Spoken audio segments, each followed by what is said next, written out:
Hi everyone. Hello again. We're in the Finnish Mystery. We're on page 78, starting Revelation 4:7. Their commentary on Revelation 4:7, page 78. I can read it. But first, we wanted to thank you, Max, and we wanted to thank you for this, our Bible study group, our Zoom study group, which sent us these beautiful flowers when they heard of our family bereavement recently. Mm-hmm. So thank you so much to them. And boy, did they pick up the spirit of the room, right? Yeah, they're beautiful, gorgeous. Gorgeous. Thanks so much. Mm-hmm. All right, we're in Revelation 4, looking from verse 6b onwards, where you have John before the throne in heaven, in the Spirit, he says.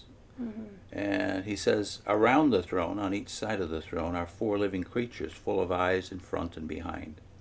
The first living creature like a lion, the second living creature like an ox, the third living creature with the face of a man, and the fourth living creature like an eagle in flight.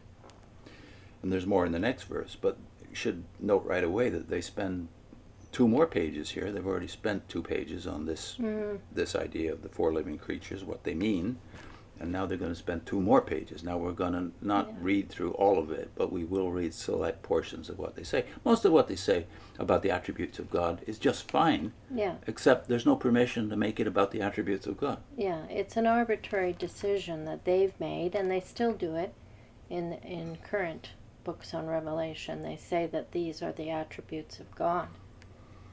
Yeah. These living creatures.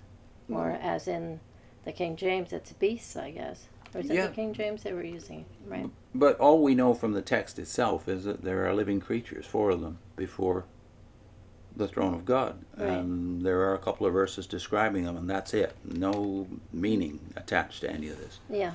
So like you said, the word is arbitrary. Mm-hmm. Most of the information is accurate, and we wanted to just read a paragraph here where they talk about the attribute of God's omniscience again, and to make a point that we would hope that if you know about God's omniscience, that you would also demonstrate it, or else we have no reason to trust you. So here they are talking about the living creature that they think represents that attribute of God, which is wisdom, right? Right. So this is the top of page 80. They say he is never confused, bewildered, perplexed, anxious, or careworn, or in the least fearful that his plans will miscarry, or his purposes fail. Because all power and wisdom, wisdom, I've lost my place here. Okay, because all power and wisdom inhere in him. Okay, in here is strange there. Okay. I'm having trouble reading it too. Inhere in him. The scope of his mighty intellect reaches to the utmost bounds of possibility, comprehends all causes, and discerns with precision all effects.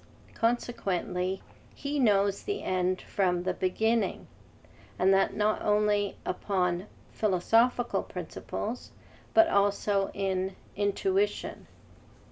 As the creator of all things and the originator of all law, he is thoroughly acquainted with all the intricate subtleties, of physical, moral, and intellectual law, so that no problem could arise, the results of which are not manifest to his mind. God is light, and in him is no darkness at all. I have to keep my finger on the lines, I think, while I read in this book. Well, this last verse from 1 John 1, verse 5, God is light, and in him is no darkness at all. This meant a lot to us when we were leaving, didn't it? 36 years ago. Yeah. I think we might have put it in the 200 pages that got us disfellowshipped. Yeah. Why? Because we had discovered, of course, that the Watchtowerr's past is not light getting brighter. Most of it's not light at all. And then you have to wonder, well, it's fine that you say all this about God's omniscience, but do you demonstrate it? Do you prove to the world that your God is omniscient? Well, the Watchtowerr, above all those groups we call cults, has demonstrated continually and consistently that you're not in touch with the omniscient God. Yeah, and I believe that God knows the beginning from the end, and that there is no darkness in him. But is that the God that you're worshiping? Because the way this unfolds, even in the finished mystery, is that he's telling us things. He's revealing this to us. So then you should be able to look at what the Watchtowerr has put forward, or Russell in this case has put forward, and not see darkness. Yeah. Or you should see light. You should see light. Yeah, And you shouldn't be in the dark. Even in the next paragraph, there's one line that I think we should read and pay special attention to, because it makes this contrast. The ones attracted to present truth are the eagles, the far-sighted ones, that behold the land that is very far off. Well, that sounds like a boast. Yeah, that's them. They're thinking that they know and see things that nobody else does. You hear that throughout the book. This phrase, present truth, which they've now abandoned, realizing they're actually misusing the text in Peter. It's not about new truth that's revealed uniquely to you. That's not Peter's thought in the original.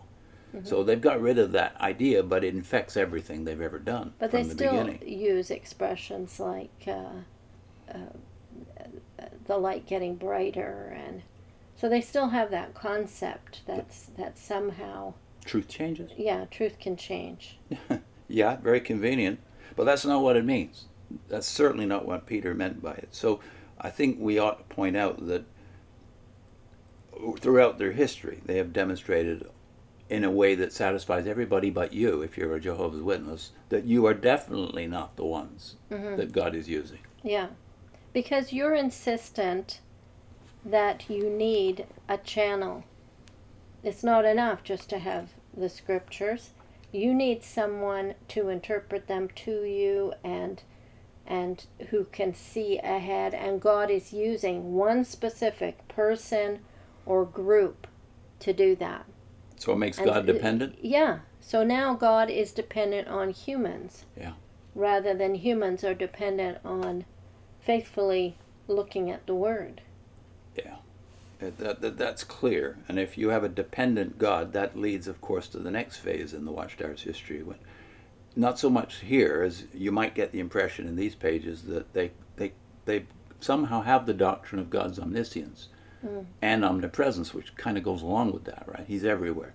But in the next phase, in the Rutherford era, you get a point where Rutherford is clearly saying that we're getting our current new light from angels. They're messengers that are sent to tell us from God. So, and you can still see that hesitancy in the Watchtowerr. For God to speak directly is not possible from their theology. He has to use somebody. He has to use, even when they're talking about the Holy Spirit, they don't like to say the Holy Spirit said. They want to say somehow the Holy Spirit reveals this to people. To people.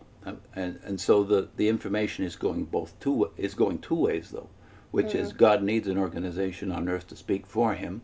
Yeah. And he also needs angels to bring back information to him. Yeah. This is where it gets really scary and spooky in the Rutherford era. It's not so clear here. So the darkness visible increases as the years go by. Yeah. I think we've already said that we agree with most of what they say about the four great attributes of God. So do all Christian theologians, by the way. But you wonder what the bottom line is here with them spending 4 or 5 pages on these two verses. For me, this is the bottom line. Direct the them one, to us. The ones attracted to present truth are the eagles. In other words, you need to know us. And we're the ones that can see where no one else can. We're the far-sighted ones. Based on the idea, of course, that's also in Matthew 24, that the eagles, where the eagles are gathered, there I am. So now Christ is only among those who adhere to present truth. Yeah. And, of course, the witnesses still believe that, in fact, more emphatically than they do here. Yeah. Is anything else you have here? The text is not about the attributes of God. You know, you don't find that in the text. They have just arbitrarily decided that's what it's about. And they've spent several pages talking about the attributes of God, which is fine. You can talk about the attributes of God, but it doesn't really fit in what you're supposed to be talking about if you're doing revelation. Yeah, it's not exegesis. You're not extracting this idea from the text itself. It's arbitrary. Yeah. So what's our link? We're linking to a video called When Light is Darkness, Barbour Russell, Clear Proof. Well, actually, it's clear proof, not. The truth is, they think they have clear truth and they're presenting it, but we now know it's not. Yeah, this is And the list, the playlist. J.W. Roots. Yeah. Yeah. Which goes through Russell and Barbour's book. Yeah, I The think Three there's Worlds. maybe 130 or so videos on that playlist now, but the first part of it is All Three Worlds, 1877, the book that was supposedly co-authored by Russell with Nelson Barbour, but it turns out Nelson Barbour is responsible for most of it. Maybe it was sponsored by Russell. So all the light in that book is proved to be darkness. Right, but it was clear then. See you next time.